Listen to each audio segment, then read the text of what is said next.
Ever been lost with no idea in what direction you are going? This is a reality for people who suffer from developmental topographical disorientation. Developmental topographical disorientation, also known as DTD, is characterized by a person's inability to orient his or herself in the environment, usually due to an inability to form a cognitive map. A cognitive map is a mental representation of one's environment. It's like a custom Google Maps where areas that you travel often are more detailed by street or landmark or even personal memories. For example, on the Georgia Tech campus, students will have a more detailed cognitive map around buildings they've taken classes in. Those paths that they've traveled every day are strongly integrated into their cognitive map. Like, look over there, that's the sidewalk I always trip on. For DTD, patients have shown symptoms since childhood and do not show any cognitive impairment, i.e. they have normal intelligence and perception. In a paper published by Iaria, a 43-year-old woman identified as PT who suffers from DTD was described. PT was initially evaluated using 3 types of navigational tests: route-based, landmark-based, and direction-based.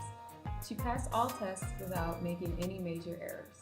Although she was able to follow a path drawn on a map, she was unable to determine the shortest path between 2 points on the same map.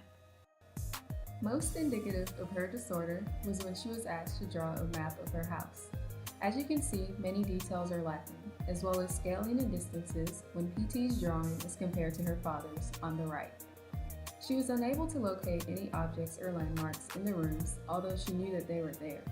Nevertheless, she drew the correct number of rooms in her house, and they were all at the correct location. Further testing, the researchers created a virtual environment that was highly controlled representation of a town square. There were several brick buildings and 4 distinct landmarks represented by images. PT was asked to explore the environment in a similar fashion as shown by this maze. She had to form a cognitive map to learn the environment.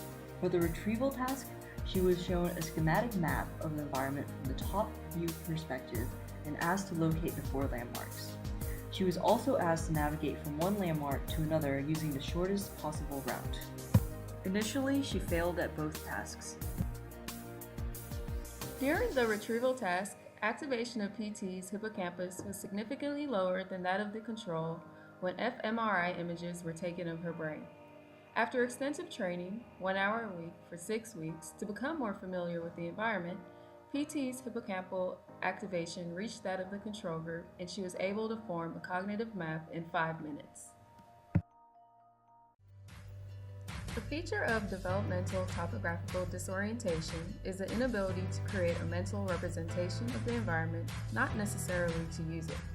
Through extensive training, PT was able to form and use a cognitive map normally.